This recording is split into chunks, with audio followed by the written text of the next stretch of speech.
"He's trash," my ex said across the Christmas table, loud enough for everyone to hear.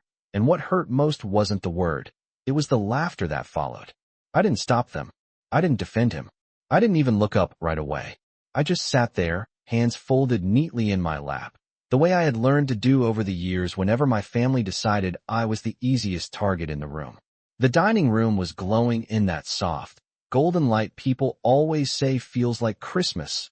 Candles flickering, ornaments reflecting off the window, a perfectly roasted turkey at the center of the table. But none of it felt warm to me. Not anymore. Not when my own children were sitting just a few feet away, smiling at a joke that was meant to humiliate the man I loved. Daniel chuckled first, shaking his head like it was harmless fun, like we were all just sharing a clever little moment. Sophie followed, covering her mouth with her hand, but not enough to hide the way her eyes sparkled with amusement. My children, the same ones I raised, the same ones I stayed up nights for, the same ones I protected when their world felt uncertain. Now they were looking at me like I was something inconvenient, something embarrassing they had to tolerate. And then there was Linda. She leaned back in her chair, wine glass in hand, her smile slow and satisfied, like she had been waiting for this exact moment all evening. "I mean, come on," she added, her voice dripping with mock sympathy. "You couldn't have done better than a janitor?" She didn't even try to lower her voice. She wanted it to land. She wanted it to echo. I finally lifted my eyes, not to her, but to him. Robert sat beside me, his posture relaxed, his hands resting calmly on the table as if nothing unusual had just happened. And then he smiled. Not the kind of smile you give when you're embarrassed. Not the kind that asks for approval or tries to smooth things over. It was quiet, steady, almost knowing. That was the moment something shifted inside me, not loudly, not dramatically, but in a way I couldn't ignore. Because I realized I wasn't the only one at that table who understood exactly what was happening. And maybe, just maybe, I wasn't the one they should have been laughing at. I reached for my glass, took a small sip, and let the silence stretch just a second longer than it should have. No one noticed. They were too busy enjoying themselves, too comfortable in the version of me they had already decided on. The quiet mother, the easy target, the woman who would smile and let things slide to keep the peace. But they didn't know what I knew. They didn't see what I saw every time Robert looked at me like that. And as the laughter faded and the conversation moved on as if nothing had happened, I made a decision I had been putting off for far too long. I wasn't going to stop them. Not tonight. Not yet.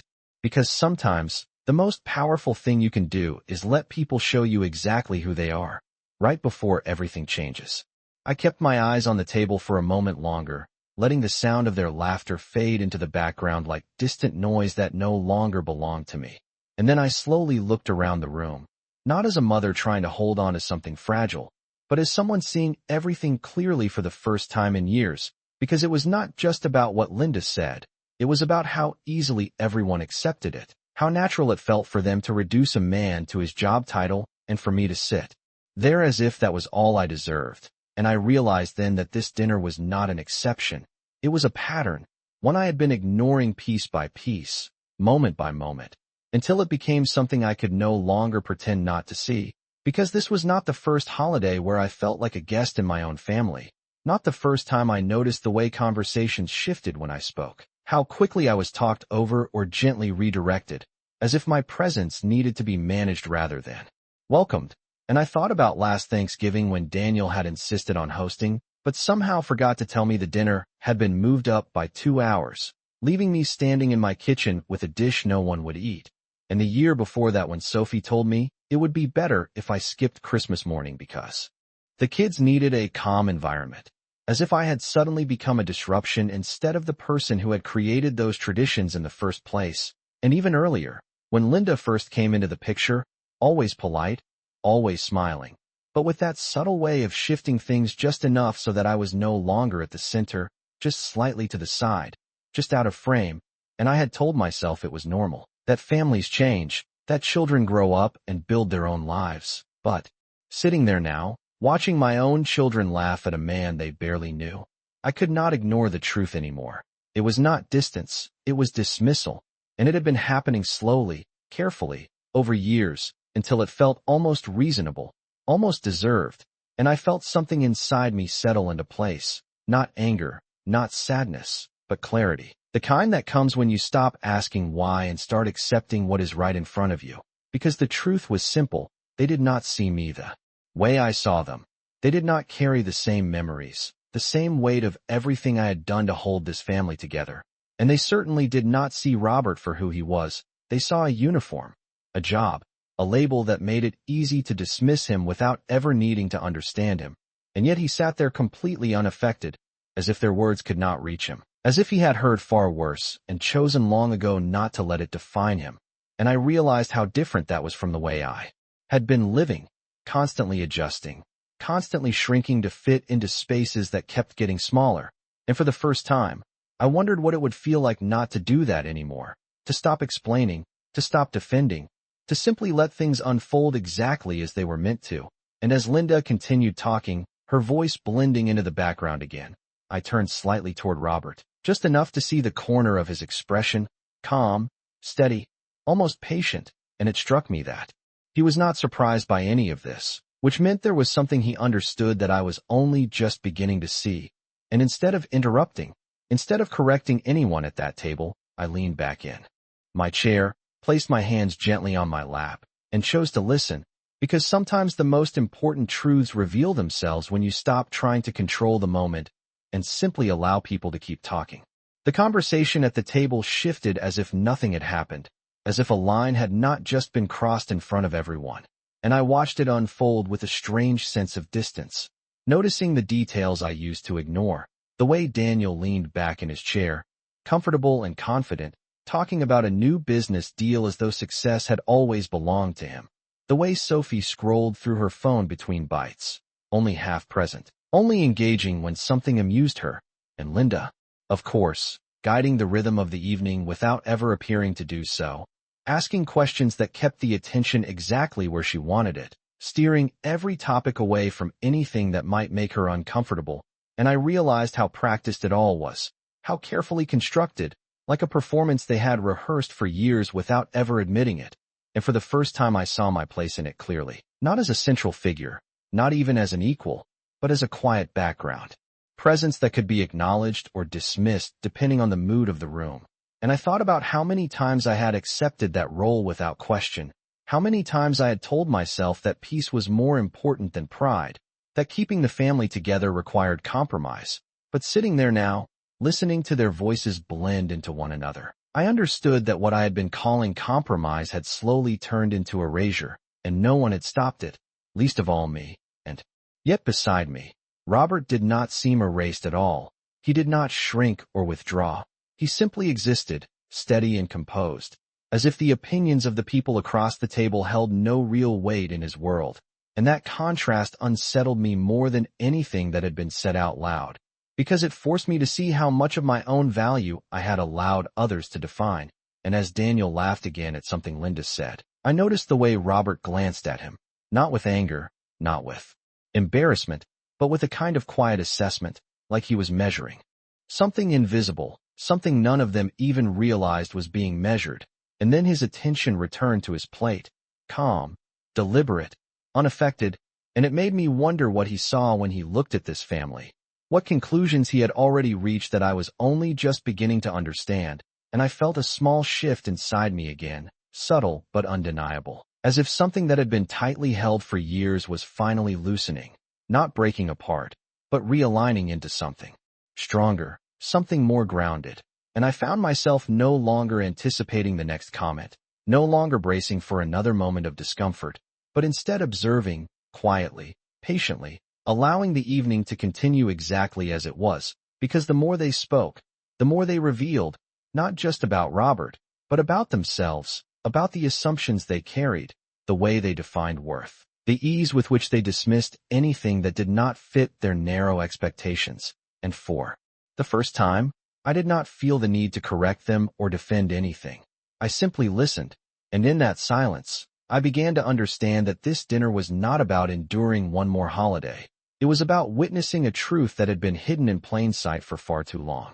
As the plates began to clear and the soft clinking of silverware replaced the louder parts of the conversation, I felt myself drifting somewhere between memory and realization, because there was a time when this table sounded different, when these same voices carried warmth instead of quiet judgment, when Daniel would ask for my advice before making any decision, and Sophie would sit beside me, leaning her head on my shoulder as if the world still felt safest there, and I could see those moments so clearly that for a second it almost felt like they were still within reach, like if I just said the right thing or smiled the right way, everything might shift back into place. But then Linda laughed again, light and effortless, and the illusion dissolved just as quickly as it came, because I remembered exactly when things began to change, not all at once, not in a way that could be pointed to or argued against, but in small adjustments that seemed harmless at the time, the way Linda would gently correct me in front of others,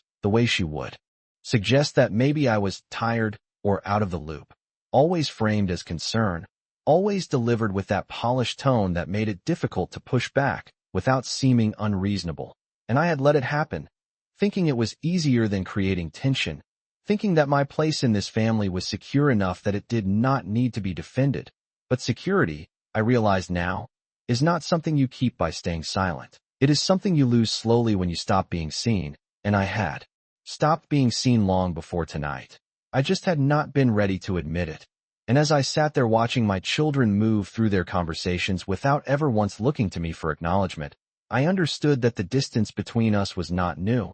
It had simply been disguised as normal life, as growth, as independence, when in reality, it was something far more deliberate, something shaped and reinforced over time until it felt natural, until it felt deserved. And I thought about all the times I had defended them to myself, all the times I had explained away their absence or their indifference, telling myself that they were busy, that they had their own responsibilities, that this was just what happens when children grow up. But growth does not erase respect, and independence does not require distance this cold. And for the first time I allowed myself to see the pattern without softening it, without making excuses for it. And in that clarity, something unexpected happened. The weight I had been carrying for years began to lift, not because anything around me had changed, but because I was no longer trying to hold it all together on my own. And I turned slightly toward Robert again, not to seek reassurance, but to acknowledge something I had not fully understood before, that he had walked into this room already aware of what I was only just recognizing, that his calm was not ignorance but choice, and that there was a strength in that kind of stillness that I had never allowed myself to claim. And as I watched him sit there, completely unaffected by the need for approval, I realized that perhaps the most important shift was not going to come from anything that was said at this table, but from what I chose to accept from this moment forward. And for the first time in a very long time, I felt no urge to fix anything, no desire to smooth over the discomfort or redirect the conversation. I simply sat there, present and observant, letting the evening unfold exactly as it was, because I finally understood that the truth does not need to be forced into the open. It reveals itself naturally when you stop trying to protect the people who are no longer protecting you. The more I watched them, the more I began to understand that what they valued had nothing to do with kindness or loyalty or even family.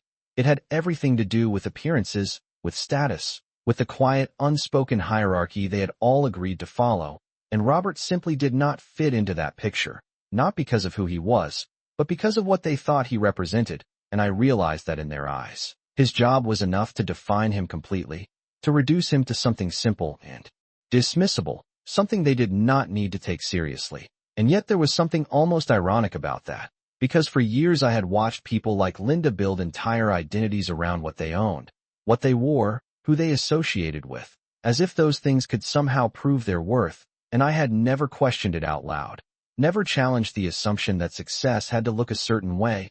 But sitting there now, I could see how fragile that kind of thinking really was, how easily it depended on comparison, on looking down at someone else to feel secure.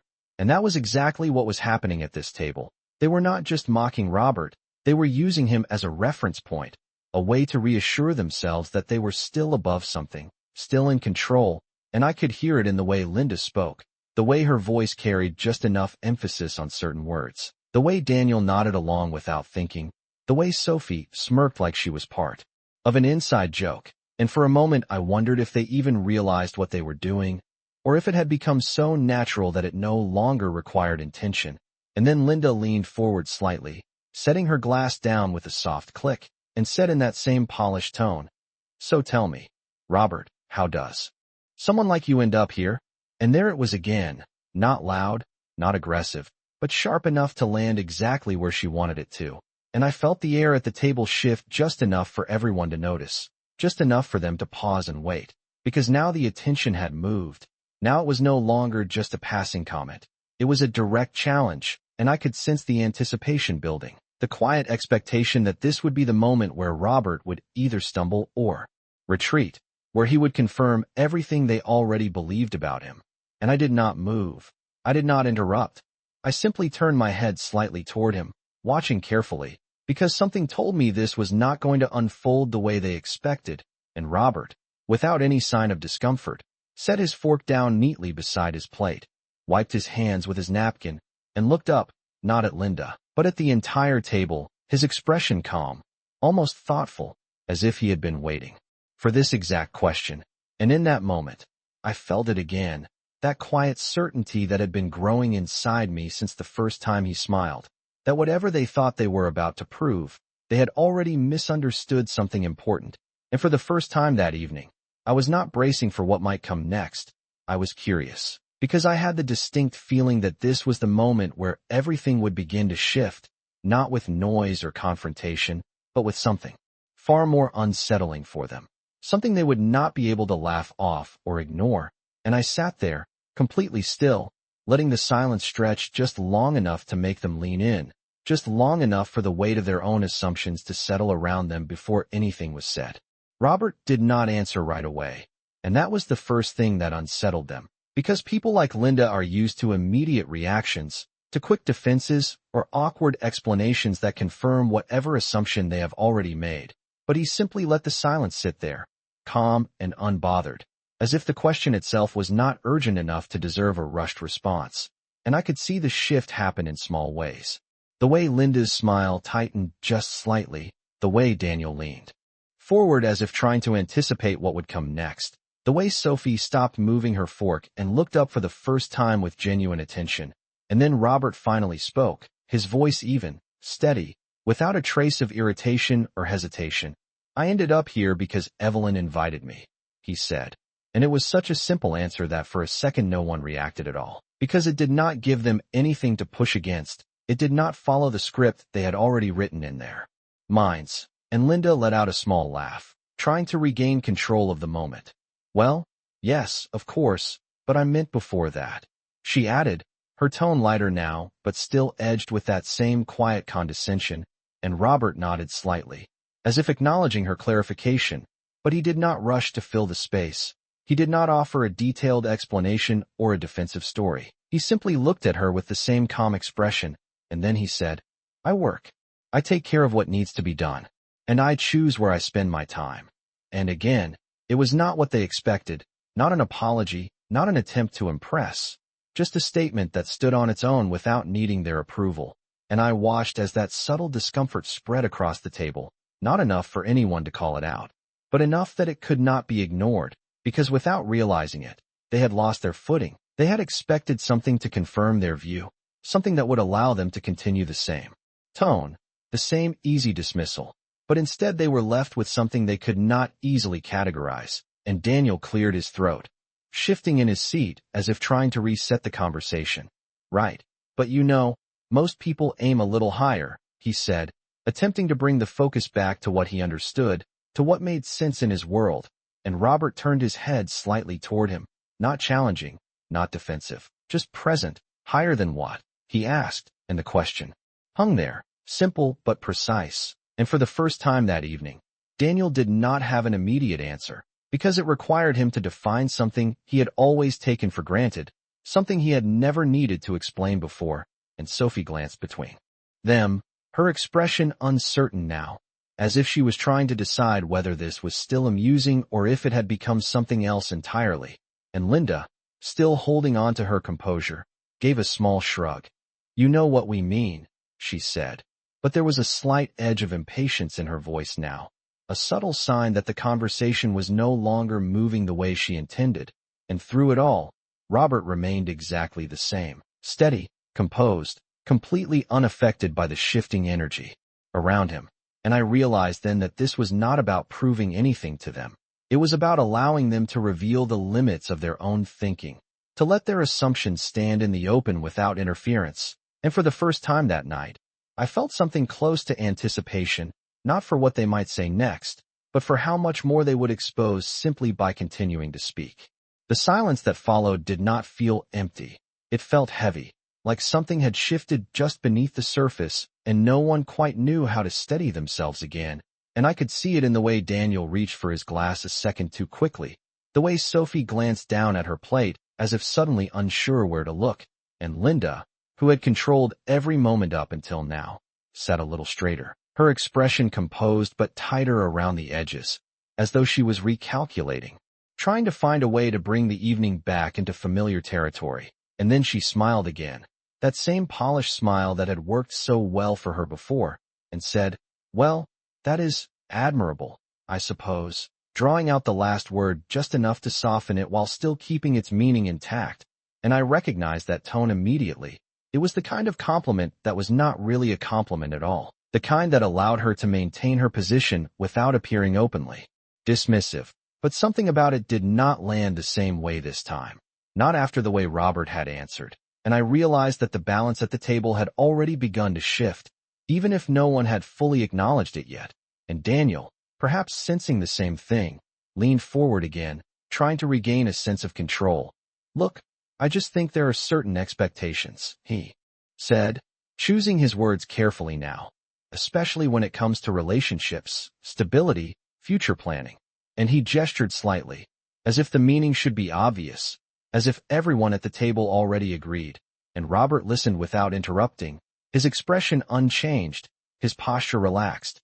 And when Daniel finished, he nodded once, not in agreement, but in acknowledgement. And then he asked, "Whose expectations?"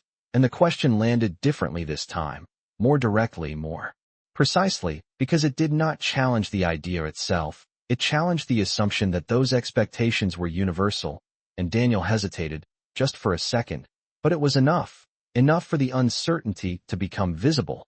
And Sophie shifted in her seat, her earlier amusement gone now, replaced by something quieter, something closer to unease. And Linda let out a small breath, as if deciding that it was time to bring things back under control.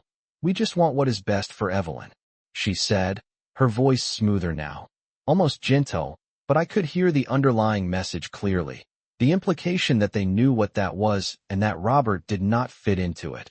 And for the first time that evening, I felt the words directed at me land without any weight, as if they no longer had the authority they once did, because I could see the pattern now, the way concern was used as a shield for judgment, the way it allowed them to frame their opinions as care rather than control. And I did not respond.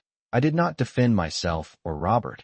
I simply sat there, watching, because I understood something they did not, that the more they spoke, the more they revealed not just what they thought of him, but what they believed about the world, about value, about worth. And Robert, still calm, still steady, glanced at me for just a moment, not asking for permission, not seeking reassurance, but acknowledging that I was there, that I understood. And then he looked back at the table, his voice even. "It sounds like you have already decided what that looks like," he said, and there was no accusation in it, no sharp edge, just a quiet observation that left no room for easy denial. And I watched as that realization settled over them, subtle but undeniable. And for the first time that night, no one laughed. No one spoke after that, not right away. And it was not the kind of silence that feels comfortable or natural. It was the kind that forces people to sit with something they did not expect to hear, something they were not prepared to answer. And I could see it in the way Linda's fingers tightened slightly around her glass, in the way Daniel shifted back in his chair, as if putting physical distance between himself and the conversation. And Sophie, who had been so quick to laugh earlier, now kept her eyes fixed on the table as though she had suddenly become aware of something she could not quite name. And for a moment I wondered if this was the first time any of them had been asked to look at their own assumptions without the safety of agreement surrounding them, because that was what had always protected them before, the shared understanding that no one would question the way they saw the world. And without that, even a simple question felt like pressure, like exposure. And I realized then that nothing Robert had said was complicated or aggressive. It was simply clear, and clarity has a way of making people uncomfortable when they are used to speaking in layers of implication and polite dismissal. And Linda, unwilling to let the moment slip away from her control, let out a soft laugh, lighter this time, more deliberate.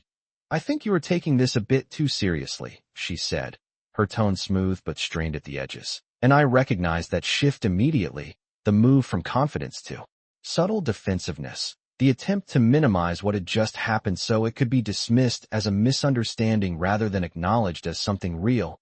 And Robert did not react to the comment, did not challenge it or agree with it. He simply sat there, as steady as before, and in that steadiness, I felt something inside me settle even further, because I could see now that this was not a battle to be won or lost. It was a moment to be understood, and the more they tried to redirect it, the more it revealed itself. And Daniel finally spoke again, his voice quieter now, less certain.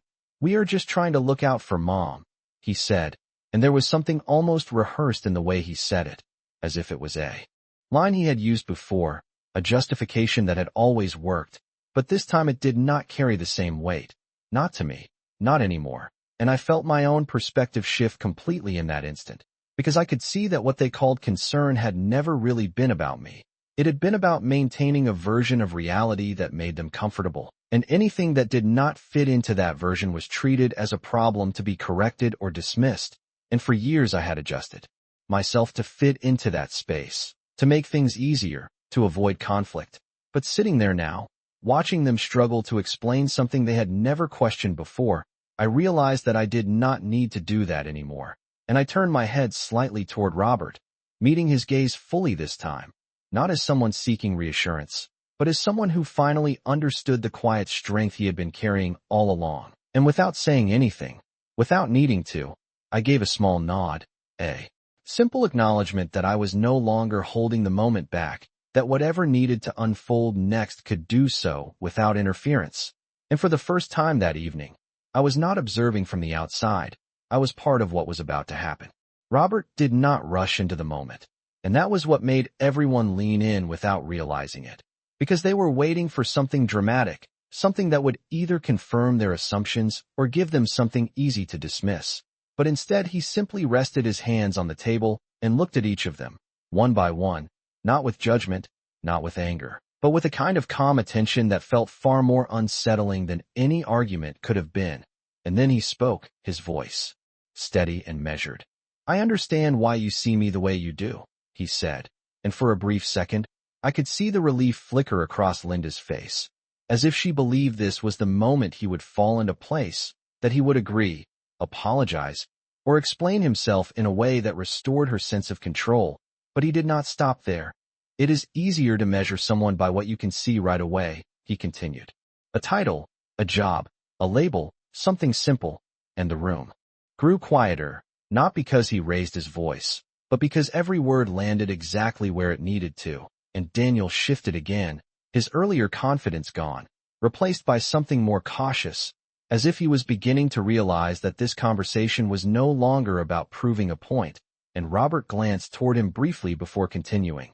"But I have learned that what is simple is not always what is accurate," he said. And then he paused, just long enough for the weight of that thought to settle, just long enough for them to feel the space where their assumptions had been.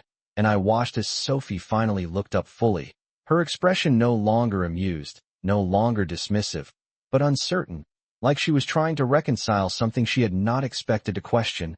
And Linda, still holding on to her composure, let out a small breath. "And what exactly does that mean?" she asked, her tone controlled but no longer effortless. And Robert turned his attention back to her, his expression unchanged. "It means that the work someone does not tell you who they are," he said simply. And there was no attempt to impress, no list of achievements, no hidden reveal yet, just a statement that stood on its own. And in that moment, I realized that this was not about proving his worth to them. It was about showing them the limits of how they defined it. And for the first time that evening, I saw doubt begin to take shape in the space where certainty had been, small but undeniable. And I felt a quiet sense of clarity settle over me, because I understood now that this was the moment everything had been building toward, not a confrontation, not a dramatic reversal, but a shift in perspective that they could not easily undo. and as the silence returned, heavier now, but different, more aware, I could see it in their faces. The subtle realization that perhaps they had misjudged something important, and I sat there beside him, no longer waiting for the moment to pass, no longer hoping for things to return to what they had been, because I knew they could not after this, not after the way the truth had been placed so quietly, so clearly, right in front of them. And for the first time that night, it was not me who felt out of place, it was them.